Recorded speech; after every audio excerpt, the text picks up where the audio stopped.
The recycled air of the Meridian's edge carried the usual cocktail of machine oil, ozone from the quantum processors, and whatever Dr. Yuki Tanaka had been cooking in the hydroponics bay that smelled suspiciously like her grandmother's miso soup crossed with rocket fuel.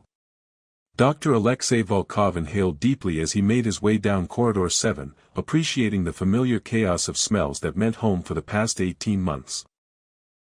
His tablet chirped insistently, displaying the daily crew psychological evaluation reports that he'd been putting off reading for 3 days running. Another thrilling day in paradise, he muttered to himself, swiping through the data while navigating around Lieutenant Pavel's latest attempt at zero-gravity yoga, which appeared to involve hanging upside down from a maintenance pipe while humming what sounded like ancient Gregorian chants. Pavel, if you fall and crack your skull, I'm not explaining to Captain Rodriguez why our best navigator is suddenly speaking in tongues. Pavel's response was a serene smile and an increase in the volume of his humming. Alexei shook his head and continued walking, his attention returning to the reports. Most of the crew showed the typical stress markers for deep space exploration.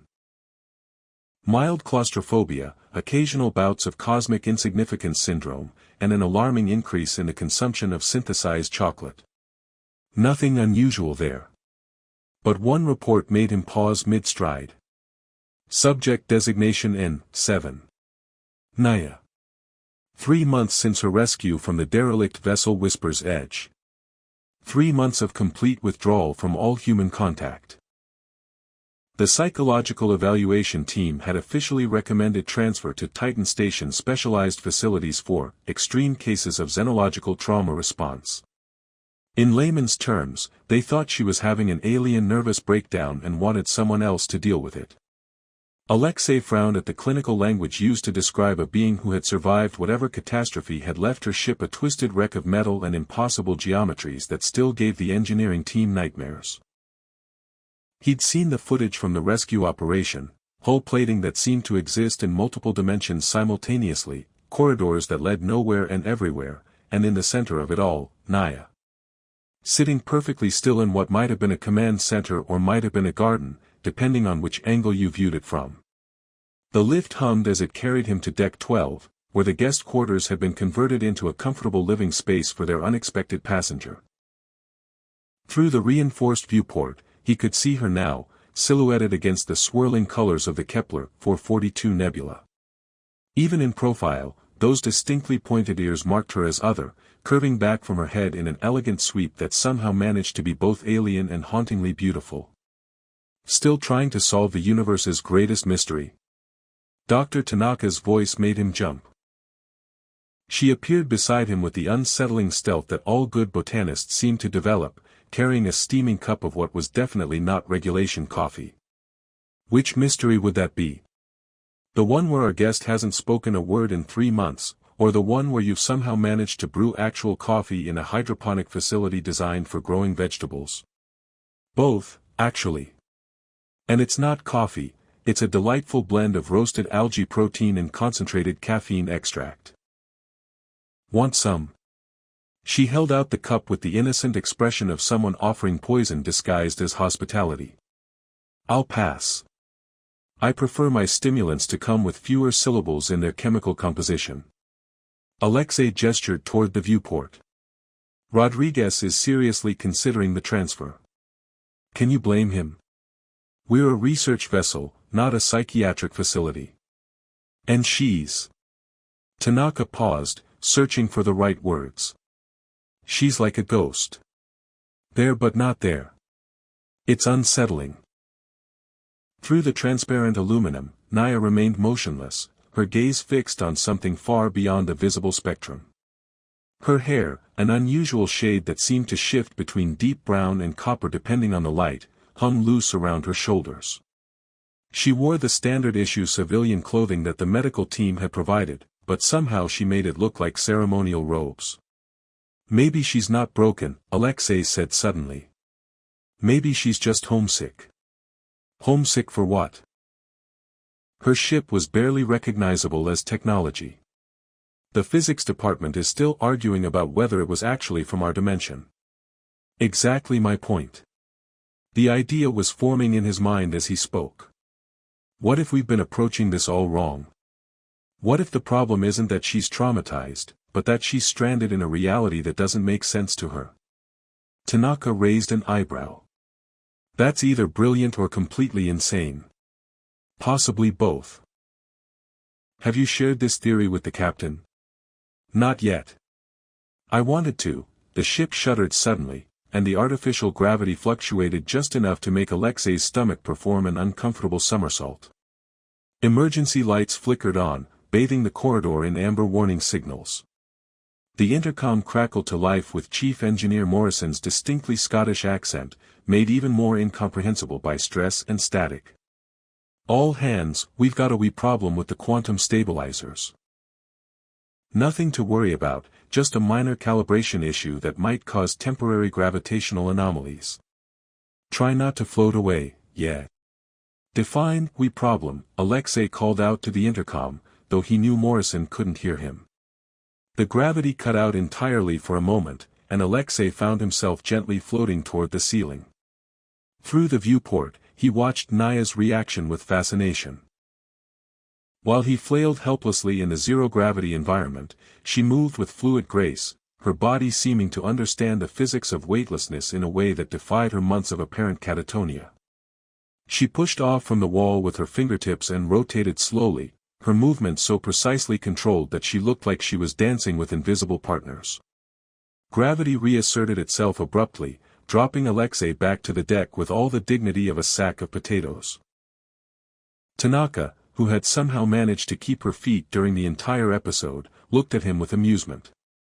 Graceful as always, Alexei. You should take lessons from our guest there. But Alexei wasn't listening.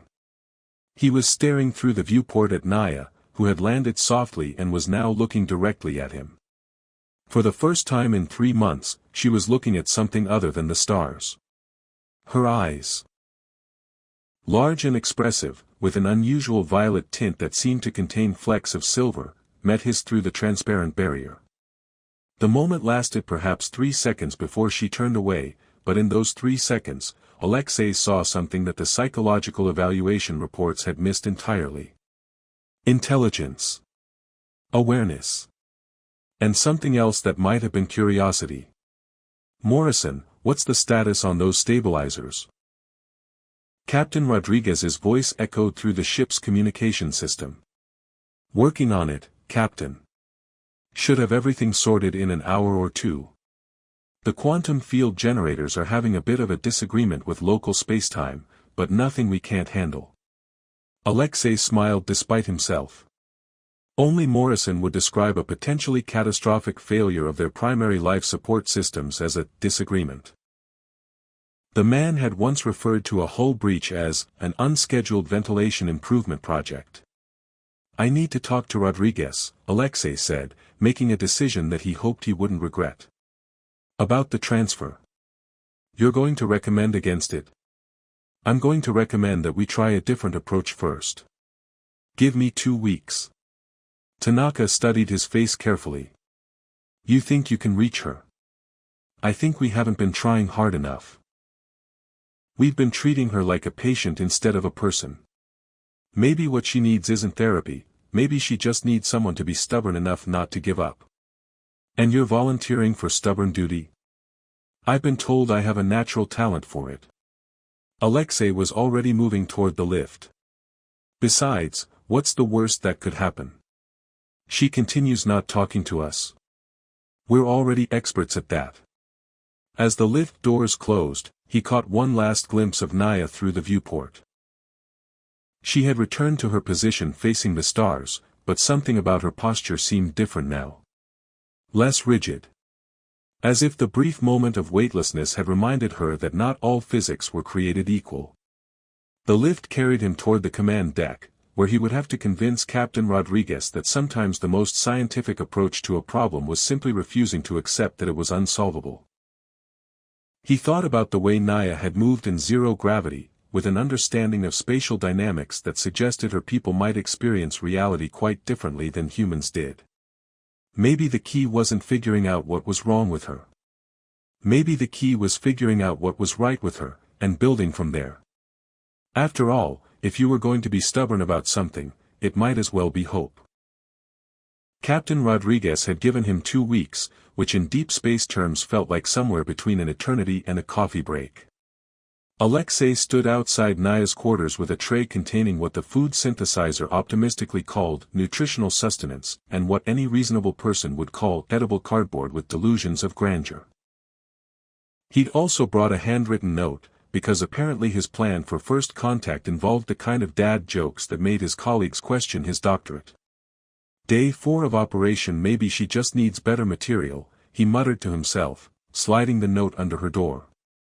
Today's attempt at interspecies humor read, "Why don't aliens ever land at airports? Because they're looking for space." He'd drawn a small doodle of a spacecraft with a confused expression, which he was fairly certain violated at least 3 different scientific protocols. The door remained firmly closed, just as it had for the past 3 days. But Alexei had noticed something the others missed: the food trays were always empty when he returned. Either Naia was eating, or they had the galaxy's most well-fed space mice. Still trying to crack the cosmic comedy circuit? Dar. Tanaka appeared beside him carrying what looked like a potted plant with entirely too many eyes. "I brought a friend. This is Gerald. He's a Proxima Centauri fern with enhanced photosynthetic capabilities and what I'm convinced is a sense of humor." "You named a plant Gerald?" "He told me his name." "Well, not exactly told me, but there was definite psychic communication involving chlorophyll and mild disapproval of my hydroponic techniques." She held up the plant, whose numerous eye-like sensors seemed to track their conversation. "I thought maybe she could use some non-human company. You know, break the ice. With a plant named Gerald who judges your gardening skills. Stranger things have happened. Remember when Chief Morrison tried to romance the quantum computer by reading it poetry? That was different. The computer actually responded. It filed a formal complaint about the quality of his sonnets." Their conversation was interrupted by the familiar sensation of the ship's gravity generators hiccuping. This time, instead of cutting out entirely, the artificial gravity seemed to develop a sense of rhythm, pulsing in waves that made walking feel like dancing on a trampoline during an earthquake. "Morrison." Alexei called into the nearest comm panel. "Please tell me this is intentional." "Define intentional," came the reply, crackling with static and what sounded like suppressed panic. "The quantum stabilizers are having what I can only describe as a philosophical disagreement with the laws of physics. They've decided that gravity should be more of a suggestion than a law. How long until you convince them otherwise? Could be minutes, could be hours. Depends on whether they're willing to negotiate or if they're planning to stage a full rebellion. I'm trying diplomatic solutions first, but I may have to resort to percussive maintenance." Alexei exchanged glances with Tanaka. Percussive maintenance was Morrison's euphemism for hitting things with a wrench until they worked properly, a technique that had surprising success rates in space. The gravity pulse intensified, and suddenly Alexei found himself bouncing gently off the ceiling while Gerald the plant seemed to hover with suspicious stability. Through the viewport, he could see stars wheeling past in patterns that definitely weren't part of their planned trajectory. "That's not good," Tanaka observed with the calm precision of someone who had spent too many years in space to panic at the first sign of imminent doom. The ship's emergency klaxons began wailing, filling the corridors with the melodic sound of impending catastrophe. Captain Rodriguez's voice echoed through the comm system, speaking in a carefully controlled tone that meant he was probably gripping his command chair hard enough to leave permanent fingerprints. "All hands, we are experiencing a Class 7 gravitational anomaly. The Meridian's edge has encountered what appears to be a quantum cascade event. All non-essential personnel should secure themselves immediately. Engineering teams to emergency stations. Class 7. Alexei had to shout over the alarms.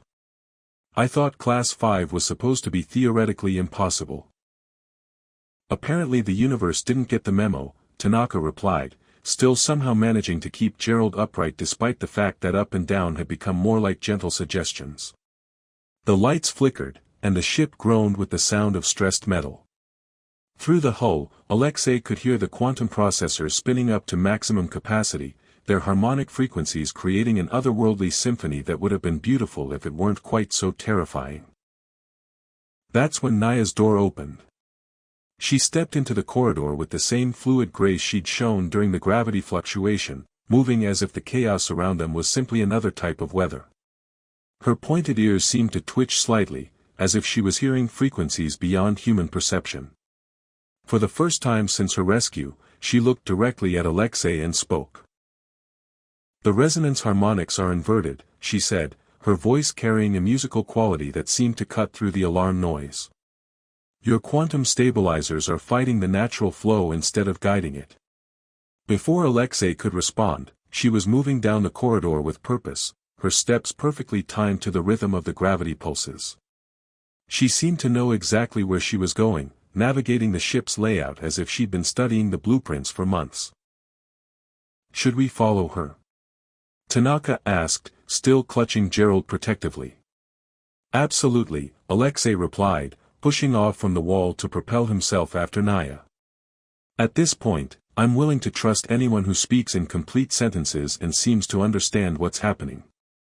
They found her in engineering, where Chief Morrison was indeed engaged in percussive maintenance with a wrench the size of a small tree. The quantum stabilizer arrays hummed and sparked with erratic energy, their crystalline matrices displaying colors that probably didn't exist in normal spacetime. "Who let civilians into my engine room?" Morrison demanded, not looking up from his percussive negotiations with a particularly stubborn stabilizer. "She did," Alexei said, pointing to Naia, who was already at the primary control console, her fingers moving across holographic displays with impossible precision. Morrison looked up, saw Naia working at his controls, and opened his mouth to object. Then the ship stopped shaking. The gravity stabilized. The alarms fell silent. The quantum processors settled into their normal, non-apocalyptic humming. Morrison stared at his instruments in disbelief. "How did you? That's not, the quantum matrices don't work that way," he stammered, looking between Naia and his readings. Naia stepped back from the console, the faint glow of the holographic displays reflecting in her violet eyes. "They do if you understand that quantum mechanics isn't just about probability, it's about intention. Your technology fights against uncertainty instead of dancing with it." "Dancing with quantum uncertainty?" Morrison's Scottish accent became even thicker when he was confused. "Lass, I've been working with quantum systems for 20 years, and nobody ever mentioned dancing." "Perhaps," Naia said with what might have been the ghost of a smile, "your species approaches technology the way it approaches relationships, with the assumption that control is the same as understanding." Alexei found himself grinning despite the recent brush with catastrophic death. "Are you saying we've been trying to force the universe to behave instead of asking it nicely?" "I'm saying," Naia replied, turning those remarkable eyes toward him, "that your people have a tendency to shout when you should be listening. The quantum field was trying to tell you something about the gravitational anomaly we're approaching, but your stabilizers were too busy arguing to pay attention." "Gravitational anomaly?" Captain Rodriguez's voice came from the engineering bay entrance. He strode in looking like a man who had just watched his ship fix itself through magic and wasn't entirely comfortable with the implications. "Elaborate, please." Naia gestured toward the sensor displays, where new readings were beginning to appear. "We're entering the edge of a dimensional fold, a place where spacetime has been creased. Your sensors couldn't detect it because they're only looking in 3 dimensions, but the quantum field can feel the pressure from the fourth dimension." Rodriguez looked at Alexei. "Doctor, is this scientifically possible?" "Captain, at this point I'm fairly certain that scientifically possible is a much broader category than we previously thought." Alexei moved to stand beside Naia at the console. "The mathematics work out, at least theoretically. If spacetime can be folded, then we might encounter areas where the normal rules get a bit flexible." "Flexible enough to turn my ship into cosmic debris?" "Not if you listen to what the universe is trying to tell you," Naia said quietly. "Your species builds wonderful tools, but you've forgotten how to hear what they're actually saying. Morrison approached the console cautiously, still holding his wrench like a security blanket. So when the stabilizers were acting up, they were trying to warn us. They were trying to adapt to local conditions, but your programming forced them to maintain parameters that don't apply in folded space. Naia's explanation was patient, almost gentle. It would be like insisting that water must flow uphill because that's what your equations say it should do. And you know this how? Rodriguez asked the question they were all thinking. For a moment, Naia's expression closed off, and Alexei thought she might retreat back into silence. Then she looked at him, and something in his face seemed to reassure her. Because, she said simply, I'm from a place where spacetime folds naturally. Where your fourth dimension is as real as length and width and depth. What you call impossible is what I call Tuesday. The engineering bay fell silent except for the gentle humming of properly functioning quantum processors. Alexei realized he was holding his breath, and forced himself to exhale slowly. Well, he said finally, that explains why you're so good at zero-gravity navigation. Also why our physics probably seem as primitive to you as stone tools. Not primitive, Naia corrected. Just, limited. Like trying to understand music by only listening to one note at a time. Captain Rodriguez cleared his throat. I think, he said carefully, we need to have a much longer conversation about where exactly you're from and what other surprises this dimensional fold might have in store for us. Conversation. Alexei looked at Naia hopefully. Does this mean you're planning to stick around for more than crisis management? Naia's lips curved in what was definitely a smile this time. I suppose, she said, someone should teach you how to listen to the universe. It has quite a lot to say, once you know how to hear it. The docking bay of Titan Station sprawled before them like a metallic cathedral, filled with the controlled chaos of ships arriving and departing in carefully choreographed patterns that somehow avoided turning the entire facility into an expensive fireworks display.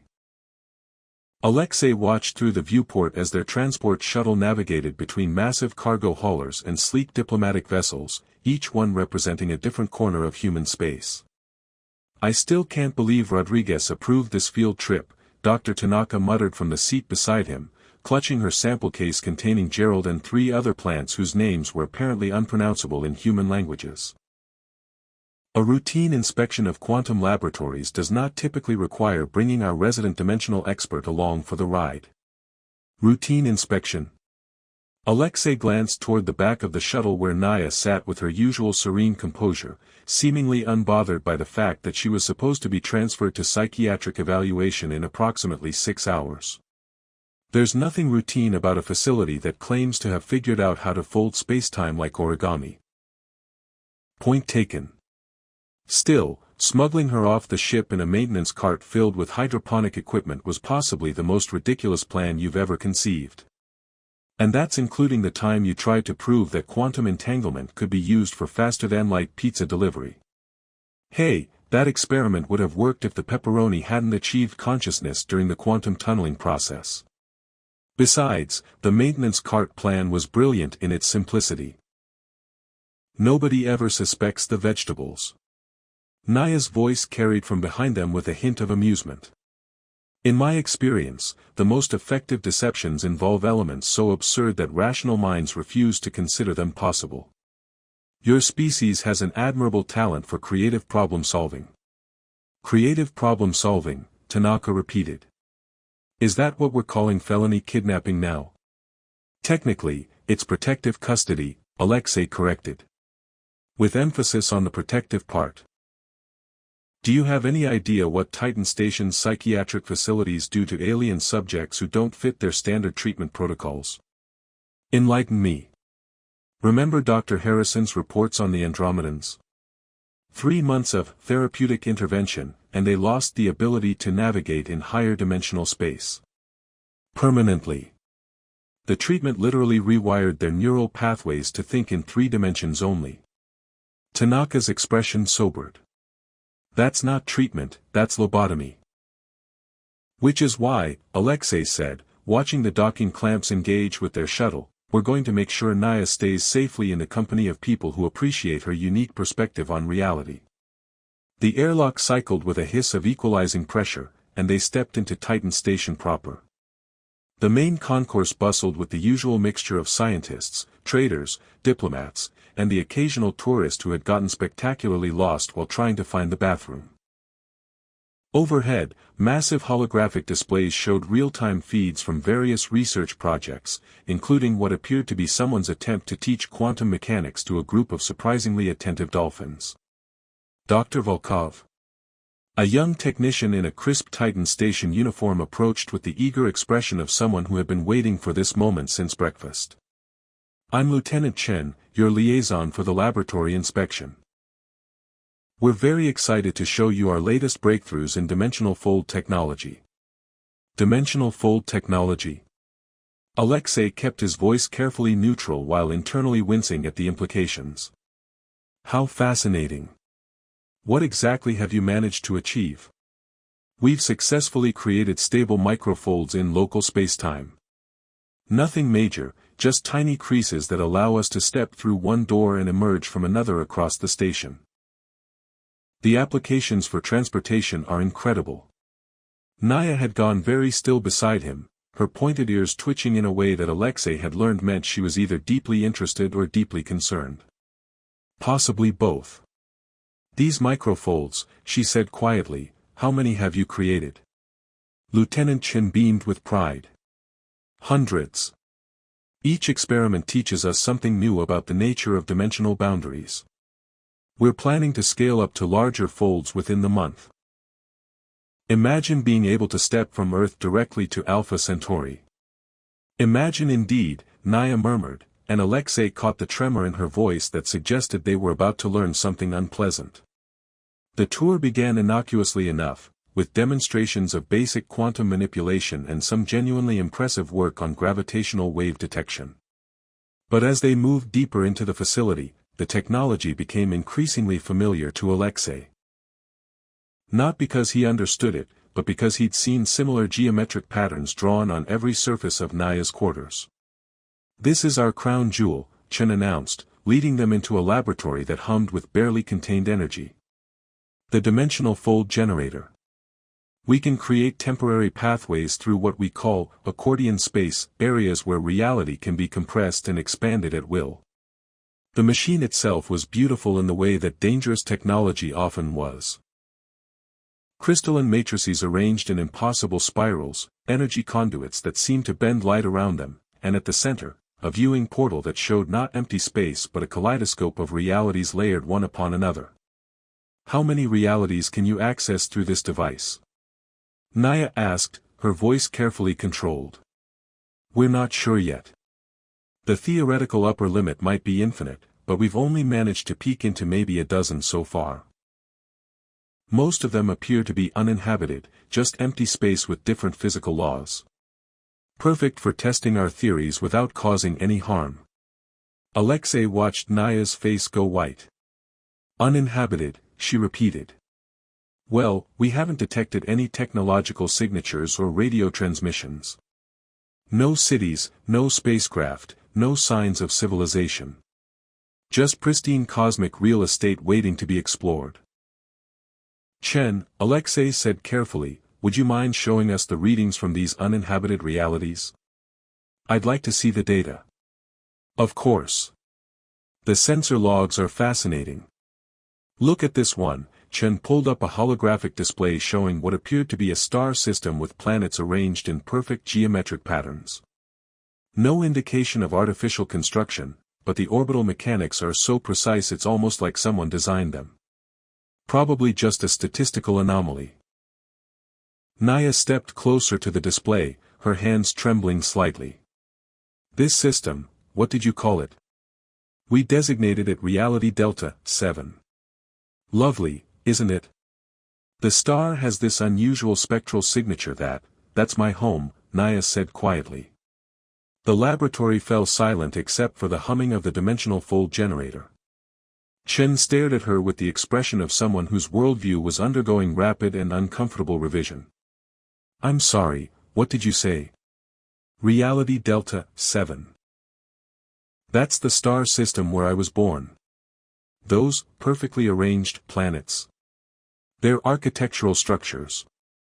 The orbital patterns you think are statistical anomalies. They're cities. Cities with populations in the billions. Chen's face had gone pale. But our sensors show no life signs, no technology, because your sensors are looking for electromagnetic signatures and carbon-based life. My people exist partially outside your dimensional framework. We're not invisible to you, we're orthogonal to you. Like trying to see a three-dimensional object when you can only perceive two dimensions. Alexei felt a cold certainty settling in his stomach. Naia, when you said your ship was found damaged. Every time your fold generator activates, it sends cascade effects through dimensional space. Each microfold you create collapses portions of realities that exist perpendicular to yours. You're not exploring empty space. You're destroying inhabited worlds that you can't see. The implications hit Chen like a physical blow. We've run hundreds of tests. Hundreds of genocides, Naia corrected gently. Each fold, each experiment, each breakthrough has unraveled another section of my reality. My ship wasn't damaged by some cosmic accident. It was one of the last evacuation vessels, trying to escape into your dimension before our entire system collapsed into dimensional static. But we had no way of knowing. No, you didn't.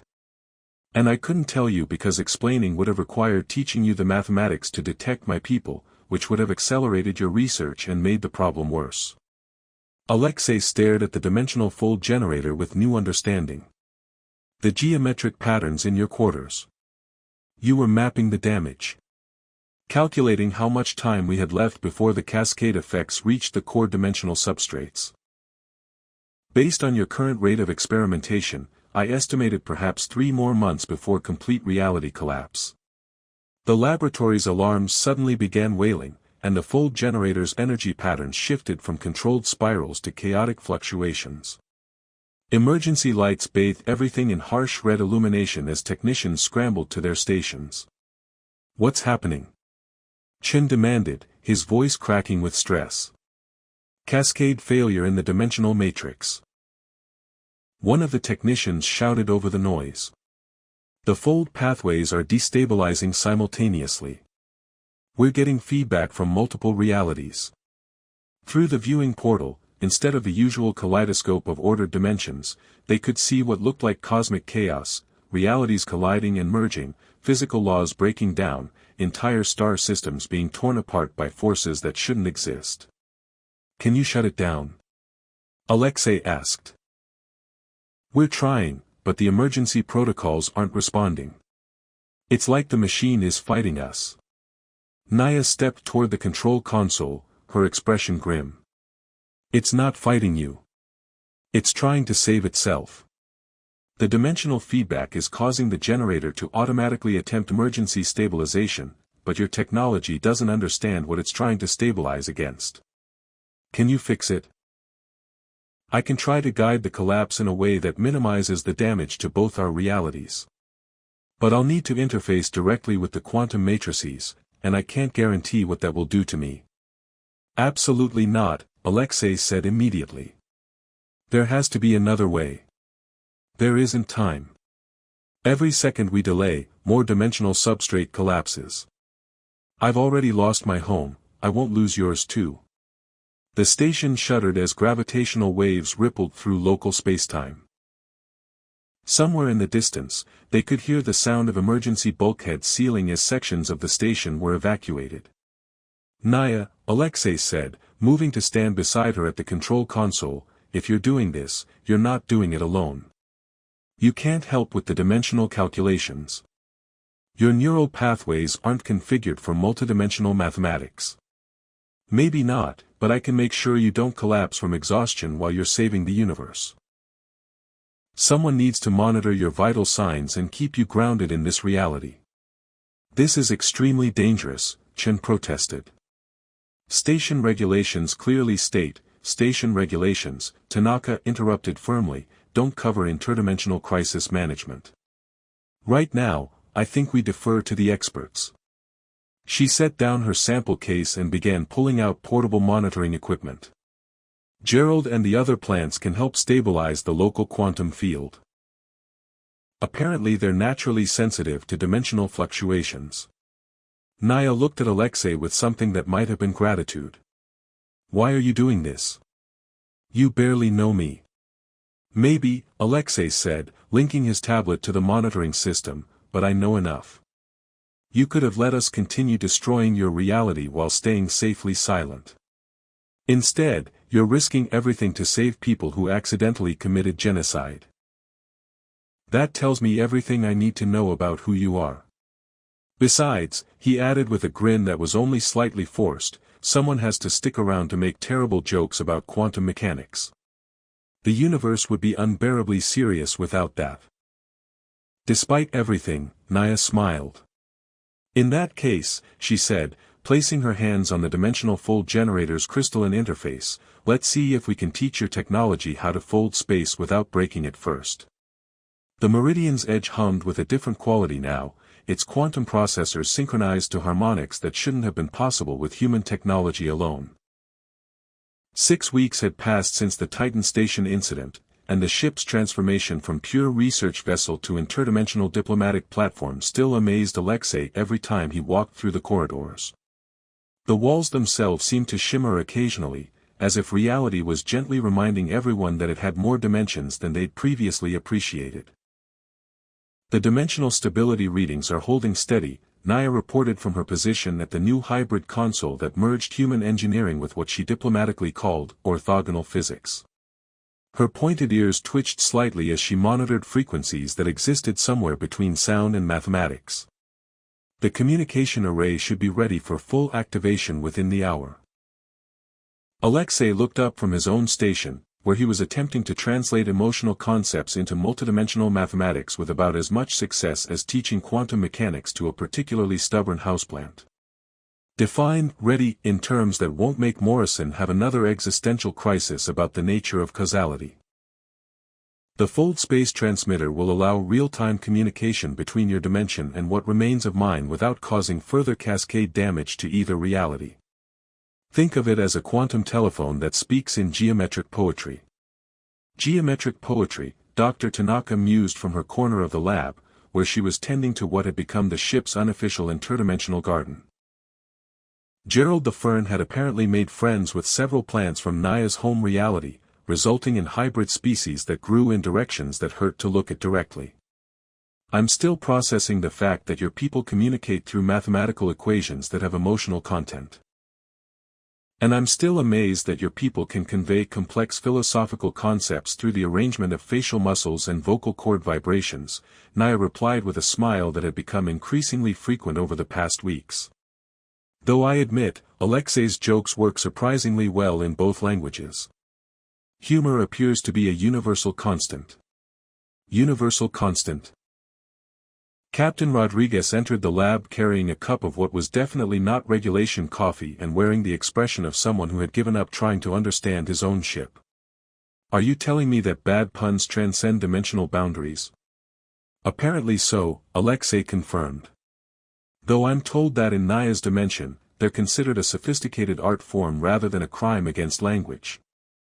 That explains so much about the universe, Rodriguez muttered. How long until we can test this interdimensional communication system without risking another reality-threatening catastrophe?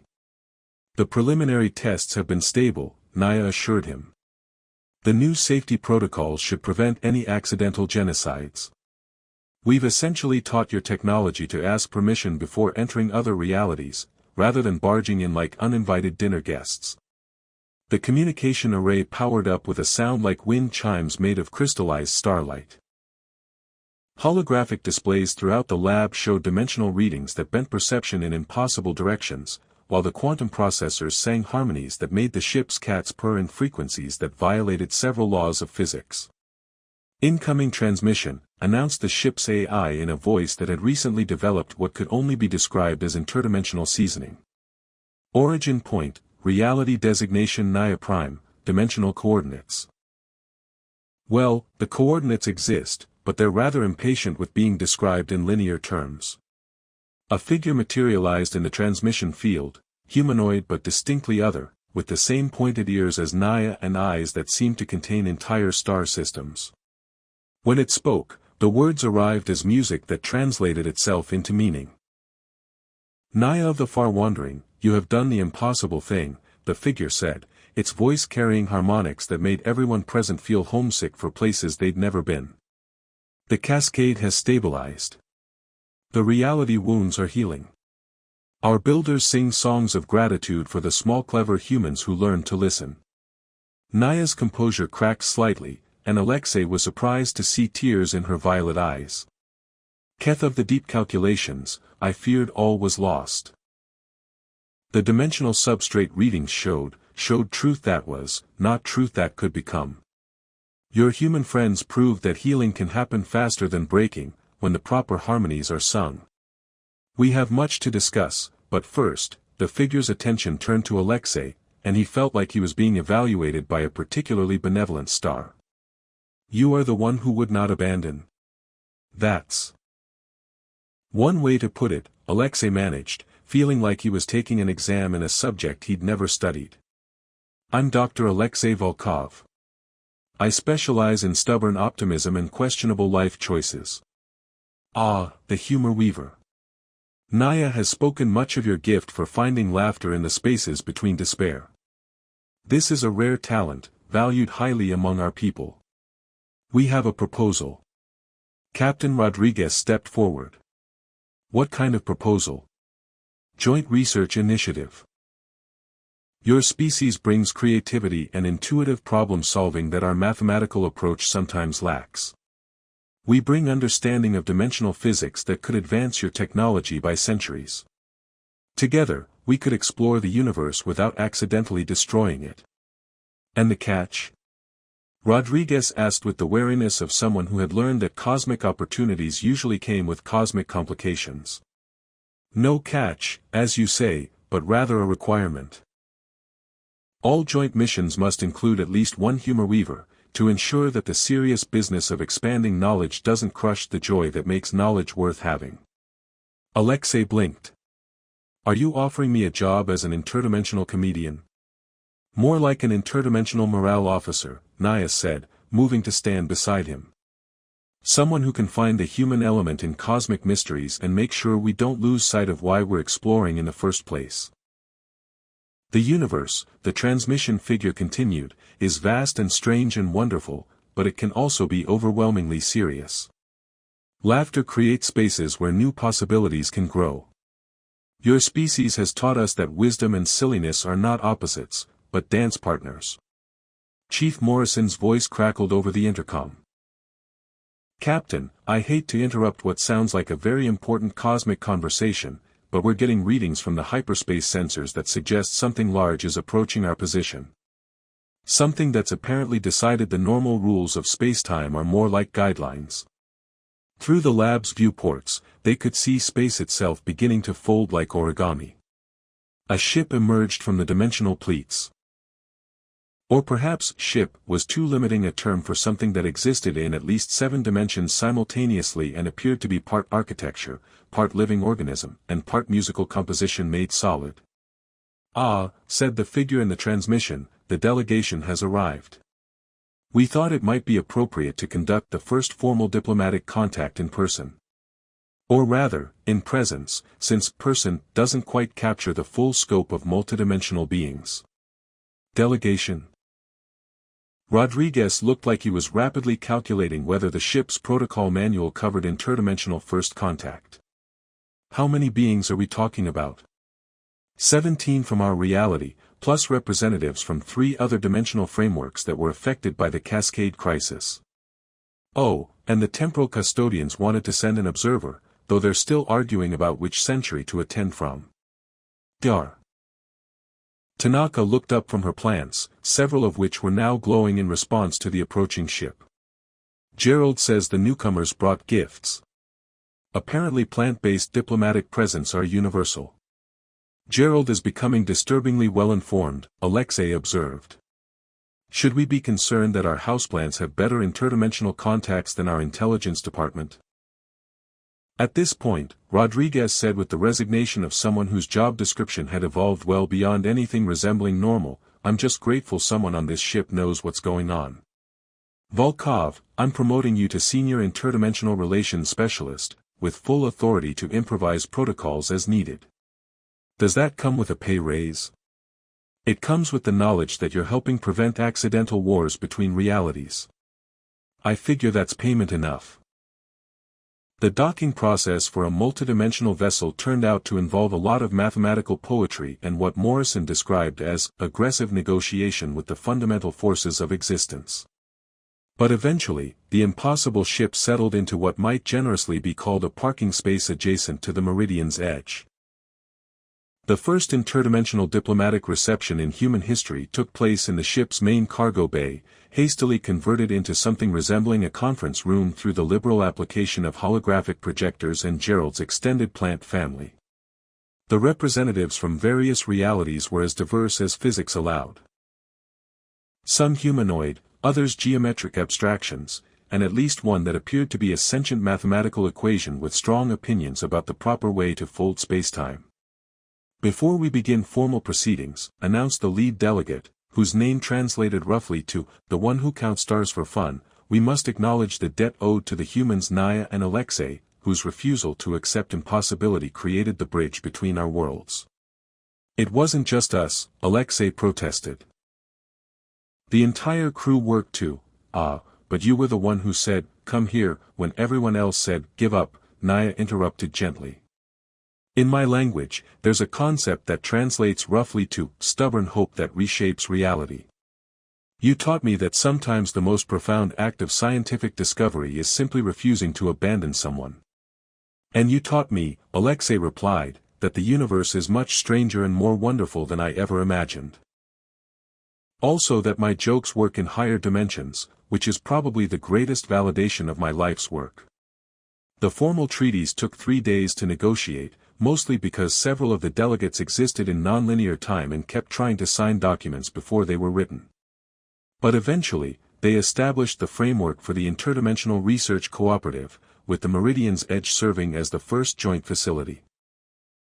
The ship's new mission statement, drafted collaboratively by beings from 17 different realities, read, "To explore the infinite possibilities of existence while maintaining adequate supplies of humor, wonder, and really good coffee.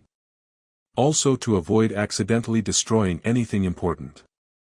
Months later, as Alexei worked in his expanded laboratory, now featuring workstations that existed in several dimensions simultaneously, he reflected on how completely his life had changed. The universe had revealed itself to be far stranger and more interconnected than anyone had dreamed. Humans were no longer alone, but part of a vast community of conscious beings exploring reality together. Alexei, Naia's voice carried from the dimensional communication array, where she was coordinating a joint research project with teams from 14 different realities. "The temporal custodians want to know if you can explain the concept of timing in comedy. Apparently causality works differently where they're from, and they're having trouble understanding why the order of words matters in jokes. Tell them," Alexei called back, grinning as he calibrated a device that measured quantum entanglement in terms of emotional resonance, "that some things are funnier when they're unexpected. Though knowing them, they probably already know how this conversation ends." Outside the viewport, space folded gently as another interdimensional vessel arrived for the weekly research symposium. The universe had become a much bigger, stranger, and more collaborative place than anyone had imagined possible. And through it all, Alexei had learned the most important lesson of his career. Sometimes the greatest scientific breakthrough isn't discovering something new about the universe, but discovering something new about the power of simply refusing to give up on someone who needs help. Even if that someone happens to be from a completely different dimension and communicates through mathematical poetry. The universe, it turned out, had an excellent sense of humor. It just took the right perspective to appreciate the joke.